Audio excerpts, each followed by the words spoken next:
Jésus, il est grand. Jésus, il n'y a personne qui est comme lui. Mais il semblerait qu'à la force d'être écouté parler de lui, sa grandeur, eh bien, elle diminue. Le plus grand danger, c'est de s'y habituer. Il semblerait qu'on est habitué à la puissance de Dieu, alors qu'on ne la vit pas forcément, tout le temps. Même très rarement, même pas du tout des fois. Lorsque Jésus est venu, on a dit de lui qu'il était venu avec la grâce, c'est le moyen d'être sauvé, et la vérité. Est-ce que vous aimez la vérité? Amen. La vérité, elle a un pouvoir, elle peut nous libérer. J'étais là sur ma chaise et puis je cherchais le mot de Dieu. Vous savez, Jésus a beaucoup parlé. Il a beaucoup enseigné. Il a beaucoup encouragé. Jésus, il a bouleversé toute une région. Il est né à Bethléem, il a grandi à Nazareth. Et la région où il était, c'était la Galilée. Il a bouleversé la Galilée. Il a bouleversé une ville qui s'appelle Capernaum.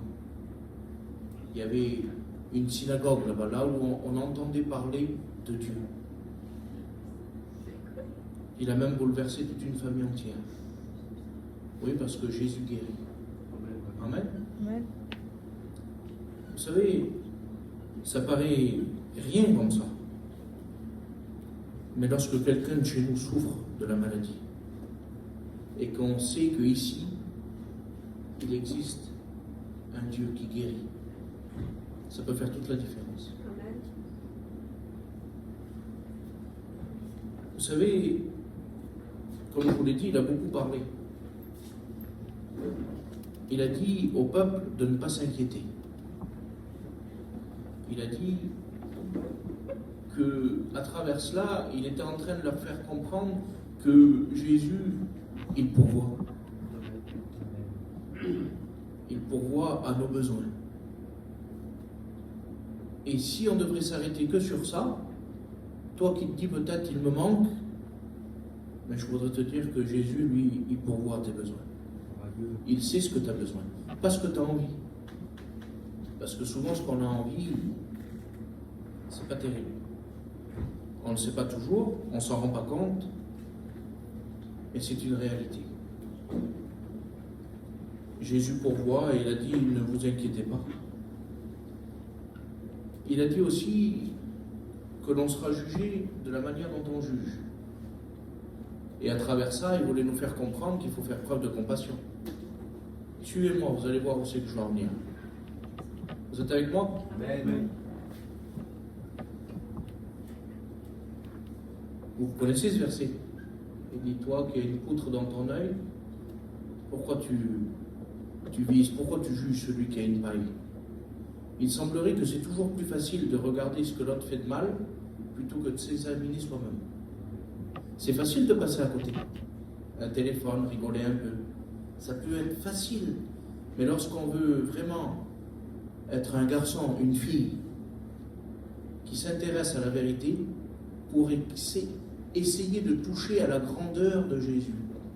Si on est là, c'est bien parce qu'on sait qu'ici, il y a quelque chose de grand. C'est peut-être par curiosité qu'on vient ici. Oui, il voulait leur enseigner qu'il fallait faire preuve de compassion et de ne pas se dépêcher à juger les autres. Il leur a dit qu'il fallait prier, lui parler dans le secret, afin qu'il se passe des choses merveilleuses. Il leur a dit aussi qu'il fallait un comportement. Vous savez, à la suite, vous pourrez le lire, c'est dans Matthieu chapitre 7, verset 12. Et tout ce que vous voulez qu'on vous fasse, il dit, faites-le aux autres. Vous voulez qu'on soit gentil avec vous, soyez gentil avec eux. Vous voulez qu'on soit serviable, vous voulez qu'on vous rende des services, rendez des services aux autres. Faites tout ce que vous voudrez qu'on fasse pour vous. C'est simple. Mais c'est tout un comportement de vie, ça. Vous savez ce que ça fait, ça? Ça chasse l'égoïsme. L'égoïsme, c'est tout pour moi, rien pour les autres. Tant que c'est dans mon sens, ça va. Non, l'évangile, c'est un évangile de partage. Il voulait leur enseigner à partager. Vous avez vu comme c'est beau quelqu'un qui partage, quelqu'un qui raconte pas toujours ses problèmes à lui, mais qui tend l'oreille. Il n'y a rien de plus énervant. Moi, des fois, j'ai des problèmes. Alors, je vais pour me confier un petit peu. Et celui qui est en face de moi, il me parle de tous ses problèmes à lui, et jamais il m'écoute. Ben, j'y reviens plus vers lui. Parce que moi, j'avais besoin de quelqu'un qui m'écoute, quelqu'un que je puisse me confier. Il leur a dit la vérité, et comme je vous l'ai dit, il a dit qu'il y avait 2 chemins. Il n'y en a pas 50. Et Jésus prêchait simplement. Hein. Et nous, des fois, on se complique. Mais si je lis avec vous la manière dont il leur parlait, ça tient en 5 lignes. Il dit, entrez par la porte étroite, car large est la porte, spacieux le chemin qui mène à la perdition. Et il y en a beaucoup qui entrent par là. Mais étroite est la porte, resserrez le chemin qui mène à la vie. Et il y en a peu qui le trouvent. C'est pas tout le monde qui arrive. Comment ça se fait? Et de suite après, il dit, il y a 2 chemins. Alors, ça serait bête de demander où c'est que tu vas aller. Hein? On va cesser les enfantillages. On va essayer de parler sérieusement. S'il y a un ciel et s'il y a un enfer, tout le monde va aller au ciel. C'est bête. Mais voilà, 2 secondes après, il va dire, gardez-vous des faux. Parce qu'avec le Seigneur, il n'y a que la vérité qui tient. Les apparences ne tiennent pas. Parce qu'il va dire, on reconnaît l'arbre à son fruit. On reconnaît pas une chrétienne à un foulard. Je vous le dis, moi. Et on reconnaît pas un chrétien à la Bible. C'est pas là qu'on le reconnaît. Parce que moi, je connais des filles qui avaient un foulard et qui vivaient dans le péché. Mais plus que n'importe qui. Ah oui. Il ne s'agirait pas de mettre son foulard et de vivre n'importe comment. Parce que ce n'est pas une garantie. Ni la Bible que tu tiens dans les mains. Ce n'est pas une garantie. Parce que j'ai connu, moi, des garçons bien habillés, au catéping, avec une grosse Bible, 2 fois la mienne, et vivre dans le péché aussi. Et être des menteurs. Et trahir. Des petites filles qui venaient là, qui étaient sincères. Avec un beau discours. Mais au fond, c'était pas vrai. C'était des menteurs. Ah, ils connaissaient les versets par cœur. Hein. On reconnaît l'arbre à son fruit. Le royaume des cieux ne réside pas en parole seulement, hein, mais en puissance. Et un chrétien, il est puissant. Une chrétienne, elle est puissante. Et ça se voit dans la prière, ça se voit dehors. On peut pas tromper personne. Et Jésus était en train de les enseigner et il dit, vous tromperez personne. C'est pas ce que vous dites qui compte, c'est le résultat. Un peu plus loin, il va dire que c'est parce qu'ils disent Seigneur, Seigneur.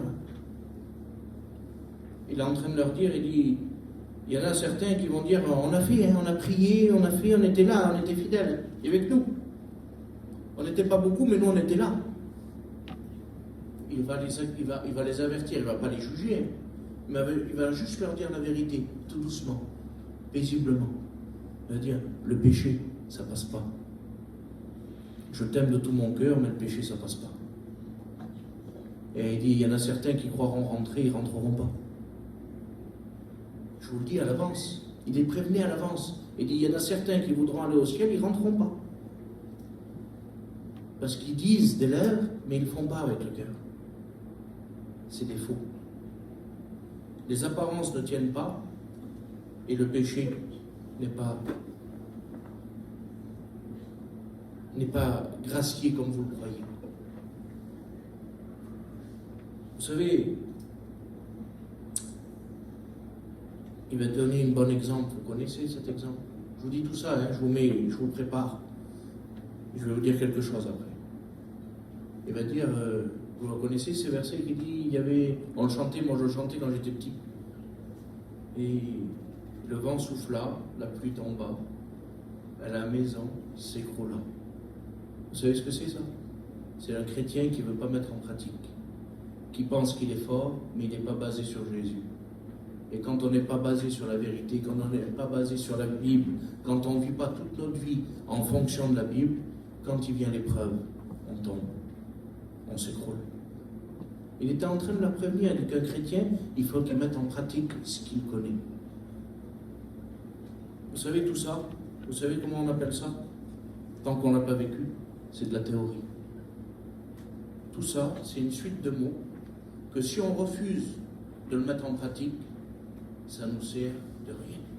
Pourtant, c'est tout. Avec les quelques points que je vous ai donnés là, j'ai pris 5 minutes pour vous expliquer un peu comment vivaient les gens autour de Jésus.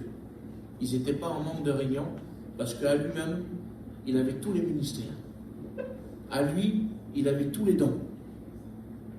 Il voyait un lépreux, il était guéri. Il voyait un homme à la main sèche, guéri. Il voyait quelqu'un qui avait de la fièvre, guéri. Il voyait des démons, chassés. Il n'y a rien qui veut résister. Et eux, ils étaient auprès de Jésus. Qui est cet homme qui chasse les démons en 2 minutes? Il n'y en a pas pour des heures avec lui. En 2 minutes. Ils n'ont pas le temps d'être malades qui sont guéris. Rien ne résiste au Fils de Dieu. Et ils sont là. Il y a de quoi être bouleversé, vous ne croyez pas? Moi, une vie comme ça, j'aime bien. Elle me plaît, cette vie-là. Elle n'est pas monotone, elle n'est pas fatigante, elle n'est pas triste. Tous les jours, c'est le moyen de voir la gloire de Dieu. Tous les jours, c'est le moyen de faire une expérience vivante. Et voilà. Voilà le moment. Voilà le moment où il faut prendre une direction. Parce que c'est bien beau la théorie. C'est bien beau d'aller à la réunion et d'écouter toujours. Mais à un moment donné, il faut prendre une direction. À un moment donné, il faut le suivre à Jésus. Même si tu ne sais pas où c'est que ça va te mener. Même si tu ne connais pas véritablement qu'est-ce que va être ton demain, si tu le suis. Il faut être convaincu qu'il est la vérité. Que c'est un Dieu qui bouleverse, que c'est un Dieu grand. C'est la première prière. Si tu n'en es pas sûr, c'est une bonne prière à faire ce soir. Si tu n'en es pas certaine, si tu n'en es pas certain que Dieu est si grand que je viens de te dire, tu pourrais prier et lui demander. Seigneur, fais-moi ressentir cette grandeur. Est-ce que c'est vrai que tu es si grand que ça? Et à un moment donné, eh bien voilà, il va choisir une barque, il va dire je m'en vais. Il faut que j'aille de l'autre côté. Et il y a une douzaine d'hommes qui l'a suivi. Pas beaucoup, hein. Ils étaient plusieurs centaines à l'écouter. Mais quand ça a été le moment, ils n'ont été que 12. On n'est pas beaucoup là. Et si on fait tous le même choix de suivre Jésus, eh bien, il faut vous dire que ça va être une grande réunion. Oui. Ah, il y en a certains qui ont voulu venir. C'est vrai qu'au départ, il y en a un même, il a dit, moi, je viens, Seigneur. Et il va dire, je te suivrai, moi, partout. Là où tu vas, je viens. Il avait un cœur comme ça. Et le Seigneur, il a répondu calmement. Et il dit, tu veux me suivre partout? Il dit, mais les renards ont des tanières, les oiseaux ont des nids. Il dit, moi, je n'ai pas une pierre où poser ma tête. Tu vas me suivre? Je voudrais vous dire que lorsqu'on veut suivre Jésus, et ça c'est une grande réalité, qu'il n'y a pas de confort. Ce qu'on aime, ce qu'on voudrait, ce qu'on désirerait, ça ne marche pas. Parce que lui, il va dire, je te suis, hein. Hey, tu es sûr, mais il n'y a pas de confort avec moi. Avec moi, il y a la mission, il y a l'évangile, il y a sauver des âmes avec moi. Avec moi, il y a la paix, la joie, le bonheur tous les jours. Avec moi, il y a tout. Mais il faut passer par la petite porte. Hein.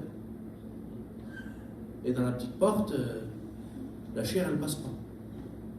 Nos désirs mauvais, ils ne passent pas. Nos envies du monde, elles ne passent pas. Alors il est en train de lui dire que, vous savez, le religieux, lui, il ne supporte pas ça. Le religieux, il aime bien les petites réunions, tranquilles, qu'on ne lui demande pas trop d'efforts, de se mettre dans son petit coin, et c'est tout. Mais lorsqu'il faut servir, lorsqu'il faut mourir à soi-même, lorsqu'il ne faut plus faire comme on faisait avant, lorsqu'il faut se confier en Dieu parce que ça se déchire en nous. Hein. Il va dire, il dit, ça ne sert à rien de faire des manières, hein, ne déchirez pas vos vêtements, ne faites pas des grands cinémas, il dit, déchirez vos cœurs. C'est votre cœur qu'il faut qu'il soit déchiré. Il faut ne plus faire cas à soi-même, il faut suivre Jésus. Parce qu'on est convaincu que là où il va, c'est meilleur pour nous. Alors si on est convaincu que ce qu'on vit est bon, je pourrais vous dire qu'il y a le bon et le meilleur. Et Jésus, c'est de loin le meilleur. Amen. Il y en a un autre, il dit oui, alors je te suis, mais attends. Avant, il faut que je me prépare un peu. Et il y avait des choses légitimes, des choses normales. Et il dit, je vais enterrer quelqu'un, et puis je reviens. C'est pas mal de faire ça. C'est la famille. Mais comprenez, il a choisi la chose la plus haute pour nous faire comprendre quelque chose, Jésus. C'est que le disciple, lui, il met toujours Jésus en premier. C'est quoi qui compte? C'est là où je veux t'emmener ou ce que tu veux toi? C'est ce que je veux te faire vivre comme expérience ou ta direction à toi? C'est ce qui va faire que vous serez des pauvres chrétiens toute votre vie ou des pas sauvés toute votre vie. Parce que vous refusez de mettre votre foi dans ce que le Seigneur est le meilleur. S'il est le meilleur, je ne discute même pas, je fonce. Pourquoi? Parce que c'est le meilleur. Et allô, on te dit que c'est le meilleur là. Sois pas cru. C'est là le meilleur. Fonce. Pourquoi que tu ne fonces pas? Pourquoi que tu fais que discuter, sans jamais bouger? Pourquoi que tu tournes en rond autour d'une vérité que tu connais par cœur? Pourquoi? C'est parce que dans ton cœur, tu n'es pas convaincu. Tu n'as pas la foi. Si tu as la foi, tu n'as pas assez de foi. Tu n'as pas une foi assez grande pour suivre Jésus là où il veut t'emmener. Mais ce qu'il y a, c'est que ces 12-là, ils ont rempli les conditions. Et c'est quelque chose de merveilleux quand on remplit les conditions. Lorsqu'on fait confiance à Dieu assez, alors on prend une direction merveilleuse. Et je voudrais vous dire que, puisqu'on est dans la vérité, si toi tu ne le sais pas, moi je le sais. Si toi tu t'en doutes pas, la Bible te le dit, que lorsque tu veux avancer, lorsque tu veux faire le bien, il arrive parfois que le mal s'attache à toi. Il arrive que lorsque toi tu veux prendre des décisions, lorsque toi tu veux vivre mieux avec le Seigneur, lorsque tu veux faire des expériences nouvelles, Seigneur, si je viens à la réunion, c'est pour ressentir ta présence, parce que je ne veux pas repartir d'ici pareil que je suis venu. Je suis venu avec un fardeau, je voudrais repartir léger. Je suis venu avec des questions, je voudrais repartir avec des réponses. Je ne voudrais pas repartir comme si de rien n'était. Et lorsqu'on veut s'investir dans une direction, et lorsqu'on veut savoir ce que Jésus a pour nous, il arrive que parfois que le vent se lève. Le vent se lève, mais un drôle de vent, un vent qu'on ne connaît pas. Un vent qu'on ne peut pas expliquer. Pourtant, notre vie on la connaît, mais ce vent-là, il est spécial. Ce vent-là, il fait peur. Et bien souvent, tu veux avancer avec le Seigneur, mais lorsque tu avances, tu as peur. Peur de ne pas y arriver, peur de tout ce qui vient et que tu ne connais pas. Je connais des garçons, moi, ils disent, à chaque fois que je veux devenir chrétien, on dirait que j'ai la poisse. Il m'arrive toutes des choses que ça ne va pas.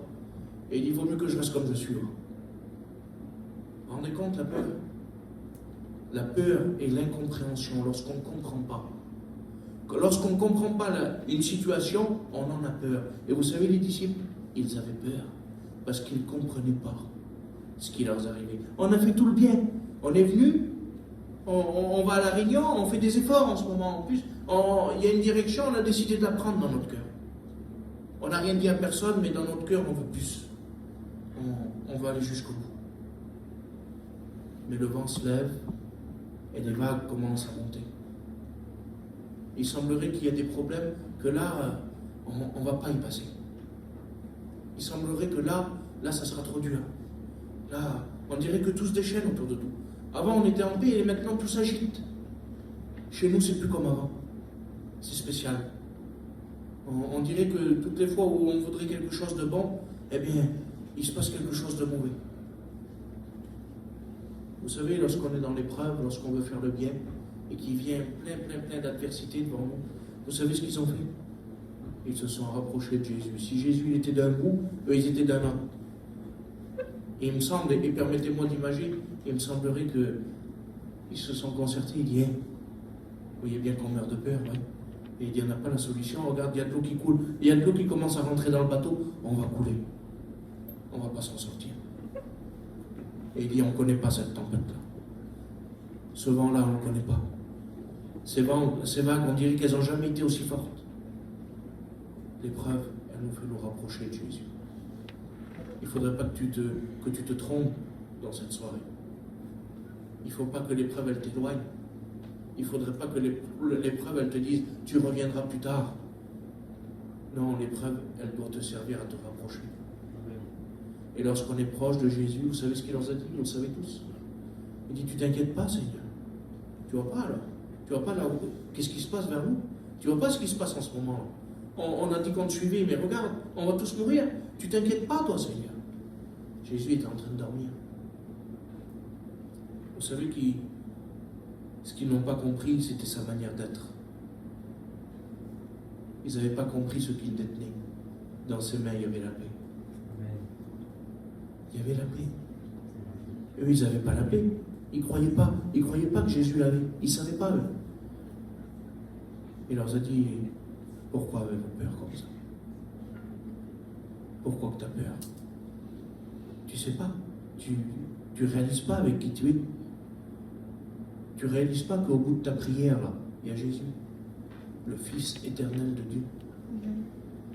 Il y a la puissance de Dieu, le Dieu qui guérit, le Dieu qui pourvoit, le Dieu qui enseigne, le Dieu qui sauve. Il est au bout d'une prière, il est là. Pourquoi que tu as peur d'avancer comme ça? Il va se lever. Vous savez que Jésus, il se lève, quand nous, on n'a plus de force, qu'on reste à plat, lorsque nous, on ne peut plus avancer, il se lève et il parle. Quel bonheur quand Jésus parle. Et il va dire, silence, tais-toi. Comment ça? C'est ce qui me faisait peur dans mon cœur. L'avenir me fait peur. Je ne sais pas comment ça va être. Toi, tu as peur? Lui, il dit silence. Il dit tais-toi. Sa puissance, elle est énorme. Elle est bien plus grande que ce que tu crois. Tu as bien fait de vouloir prendre la direction de Jésus. Tu as bien fait de monter dans cette barque. Tu as bien fait de tout renoncer pour aller à la réunion. Tu as bien fait. Parce que le Seigneur, il domine sur tout. Et il t'aime. Et il sait quand tu as peur. Et il sait quand tu veux lui faire confiance. Il sait. Lorsque tu renonces à ce que tu aimes d'habitude et que tu n'y vas pas. Il sait qu'il y a des directions spéciales. Et il sait que tu viens, toi, dans une direction que tu ne connais pas. Tu ne sais pas où c'est que ça va aller. Mais tu veux lui faire confiance. Et ça va te faire une grande, grande expérience. Vous savez, on va un peu plus loin. Amen. Vous voulez? Des fois, on grandit avec le Seigneur. On n'en est pas toujours là. On fait des expériences, on grandit un petit peu. Et on va voir quelques chapitres plus loin que Jésus va les obliger, aux mêmes disciples. Allez, vous savez, quand on est soumis au Seigneur, lorsqu'on veut lui écouter, vous savez qu'il nous donne des directions, des ordres. Il dit, va là-bas, fais comme ça. Et là, il va les obliger. Il dit, montez dans la barque, là, prenez la route, naviguez là-bas, sur le lac, là, et puis je vous rejoindrai. Alors eux, ils font confiance, c'est des chrétiens. Alors ils vont encore monter dans cette barque-là, encore naviguer un petit peu, mais ils sont un peu plus forts, ils ont un peu plus d'expérience. Et sur le moment, quand Jésus dit je viens, je te rattrape, mais lorsqu'on se tourne, il y a un petit moment, on ne le voit plus. Ça vous arrive ça, de ne plus ressentir la présence du Seigneur? Pourtant, on est des chrétiens. Et pourquoi alors, quand on prie, on ne le ressent pas? Comment que ça se fait alors? Pourquoi moi, quand je prie, il ne se passe rien? Pourquoi l'autre, il est béni et pas moi? Parce que la vie de Dieu, ce n'est pas un ressenti. Il ne voudrait pas que tu te trompes. La vie de Dieu, c'est une vie de foi, une vie de confiance. Il arrive un moment donné où on tient un petit par la main. Ça arrive, un petit frère, une petite sœur, on le tient par la main. Et arrivé à un moment donné, il vieillit. Et on le lâche. Pourquoi? Alors, il fait des petits pas hasardeux. T'as vu un petit comment c'est? Il marche, mais il trébuche, il se relève, et il regarde. Et il y a quelque chose dans son cœur qui le rassure. C'est qu'il sait que tu es là. Et pourtant, il ressent rien. Il ressent plus ta main il ressent plus ta main dans la sienne. Il ressent plus que tu es là. Il sait juste qu'il marche et qu'il y a quelqu'un qui veille sur lui. Vous avez vu? Moi, je ne sais pas pour vous, mais ça arrivé plein de fois, ça. Un petit, il a peur du noir. Ça arrive d'avoir peur du noir. Alors, il y a plein de campines sur la place. Il y a 100 campines, mais lui, il a peur du noir. Et on lui dit, va dans le campine là-bas. Et il ne veut pas. Il tourne en rond, il cherche des excuses. Et il dit, je suis bien là, j'irai après. Et oui, mais le fait est, c'est qu'il a peur. Et le père, la mère, il sait. Alors, vous savez ce qu'il fait? Il ouvre la porte. Et il dit, vas-y. Il ne veut pas. Il dit, je te regarde. Vas-y. C'est pas rien, ça. Il a dit, je te regardais. Lorsque mon père il me disait, mon petit, je te regarde, n'aie pas peur. Je courais de la campine, j'allais dans la petite campine là-bas. J'avais plus peur. Je courais, hein. Mais je savais qu'en cas s'il arrivait quelque chose, mon père était là. Je voudrais te dire, n'aie pas peur. Jésus a les regards sur toi. Amen. Jésus, pendant qu'eux, ils étaient dans la barque, il a monté sur la montagne pour prier. Et en haut de la montagne, il voyait la barque. Il voyait ce qu'ils étaient en train de passer. Tu te dis que c'est dur? Ça fait un moment que tu rames, que tu ne ressens pas grand-chose. Si on rassemble un peu tous les évangiles, la Bible nous dit que il était à peu près 3 heures du matin. Ça fait un moment, il y a peut-être un moment que tu rames, il y a un moment que tu essayes, il y a un moment que tu veux et que tu n'y arrives pas. Il y avait un grand vent qui se levait comme d'habitude, on dirait que l'épreuve elle est toujours là. Ils avaient parcouru à peu près 5 km, 5 km sur l'eau. C'est déjà énorme. Tu sais, t'as beau être jeune, t'as pu en faire de drôles d'expériences. Ça fait un moment peut-être que tu persévères. Ça fait un moment que tu essayes, par tous les moyens que tu as. Oui, mais arrivé à un moment donné, Jésus, il va les dépasser. Il va venir. Et ce qui leur faisait peur, il va dominer. Il va marcher sur les vagues. Qu'est-ce qui te fait peur? Pourquoi tu as peur d'avancer? Pourquoi tu as peur de continuer? Qu'est-ce qui te décourage? On pourrait le mettre le nom dessus. Qu'est-ce qui te décourage? Qu'est-ce qui te dit que jamais tu y arriveras? Qu'est-ce qui fait que tu n'as plus envie de continuer? Que tu n'as plus envie d'avoir cette attitude dans la réunion? L'attitude de quelqu'un qui veut être béni. L'attitude de quelqu'un qui veut comprendre. Qu'est-ce qui fait que tu te détaches de ce comportement qui fait que la bénédiction vienne? Tu t'es déjà demandé la question? Pose la question. Pourquoi tu viens avec un cœur fermé? Pourquoi ton cœur il est plus ouvert à la grandeur de Dieu? Jésus, lui, il vient et il dépasse. Et vous savez, et ça c'est important, je vais vous donner cette petite note et après on va prier le Seigneur. La Bible dit que Jésus va les dépasser. Vous savez pourquoi? Parce que si toi tu ne connais pas l'avenir, si toi tu as peur de l'avenir, si toi tu te dis que demain ça ne sera pas mieux, Jésus, lui, il y est déjà. Il te dépasse. Il te dépasse dans l'épreuve. Il vient devant toi. Ça te fait peur devant là? Regarde, je viens. Je marche sur l'eau. Il n'y a rien qui me fait peur et je viens devant toi. Moi, s'il y a quelqu'un qui peut bouleverser mon cœur et qui peut me mettre en paix, c'est de savoir que Jésus est pour moi. Parce que si lui il est pour moi, qui c'est qui va venir devant moi? Qui c'est qui va résister devant Jésus? Quelle épreuve, quelle pensée mauvaise va venir persécuter mon esprit si Jésus est là? Je voudrais vous dire que Pierre, il a fait une erreur. Vous savez ce qu'il a fait? Il a voulu exister dans son épreuve. Si toi t'es éprouvé et que tu veux exister, oui mais moi je connais, moi je sais, moi je vais y arriver, je vais prier, je vais faire ceci, je vais faire cela. Pierre il va dire, si c'est toi, ordonne que je vienne. Tu veux exister dans ton épreuve? Tu crois que ça dépend de toi? Tu crois qu'il faut que ça soit avec toi, l'homme, la jeune fille, le jeune garçon dans la situation, il faut que ça soit avec moi? C'est moi, chez moi, qu'il faut qu'il fasse? Je voudrais vous dire que chez vous, c'est Jésus qu'il faut qu'il fasse. Parce que bien des fois, on veut On veut exister dans notre épreuve, on n'a pas les bagages qu'il faut. On n'a pas le circuit qu'il faut. On n'a pas l'expérience qu'il faut. On n'a pas la connaissance qu'il faut. On n'a pas. Et il faut faire preuve d'humilité. Vous savez ce que c'est l'humilité? C'est un sentiment qui fait qu'on dit « je ne suffis pas ». Je veux tout, Seigneur. Je veux vraiment être à la hauteur. Je veux être une lumière pour chez moi. Mais je ne suffis pas. Ce que je vis, ça ne suffit pas. Alors je vais te laisser vivre à toi. Je vais te laisser faire à toi. Pierre, il a voulu exister, il a coulé. Mais Jésus, lui, c'est un Dieu de compassion. C'est un Dieu qui ne nous en veut pas. C'est un Dieu qui ne nous juge pas. Parce que lorsque toi tu coules, tu as l'impression de couler, Jésus il vient et il vient te sauver.